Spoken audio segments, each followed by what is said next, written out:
Bienvenidos y bienvenidas. Estamos en las integrales definidas y realizando cálculos de aplicación de áreas de regiones planas, que es la principal aplicación que tienen las integrales. Ya hemos visto otros tres casos en vídeos anteriores y el caso 4 nos lleva a calcular el área comprendida entre dos funciones definidas, tal y como ves aquí en la figura. Dentro de ella vamos a suponer dos casos. Un primer caso en el que las funciones no se cortan en el intervalo AB, y un segundo caso en el que las funciones sí se cortan. Vamos a saltar este primer caso. El área comprendida entre las dos funciones la vamos a calcular a partir de la diferencia de las áreas de las funciones con respecto al eje X. Esto quiere decir que primero calcularemos el área que queda bajo la curva f de x, a la que llamamos a sub 1, y que podemos calcular con la integral definida entre a y b de la función, menos el área a sub 2, que queda por debajo de la función g de x, que viene definida por la integral entre a y b de la función g de x diferencial de x. Este área que hemos dicho diferencia de las dos, también la podemos calcular aplicando la propiedad de las integrales como la integral de la diferencia de las funciones. Es importante discriminar qué función está por encima en este intervalo, si f de x o g de x. Vamos a verlo con un ejemplito. Supongamos que queremos calcular el área comprendida entre las funciones f de x y g de x, las rectas x igual a menos 2 y x igual a 2.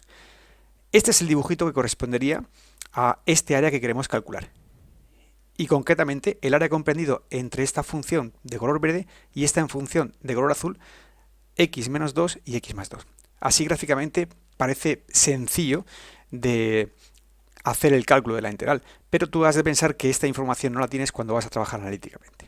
Para empezar, tenemos que comprobar si estamos en este caso, es decir, que el punto de corte que tengan las dos funciones, si lo hay, no caiga dentro de este intervalo. Y para ello lo que vamos a hacer es igualar las dos funciones. Si igualamos las dos funciones, obtendremos una ecuación de segundo grado cuya solución es más menos 2. Esto quiere decir que estas dos funciones se cortan en el menos 2 y en el más 2, que además coincide con los límites de integración. Con lo cual, las funciones no se cortan dentro de ese intervalo. Solo nos queda comprobar cuál de ellas está por encima, si g de x o f de x.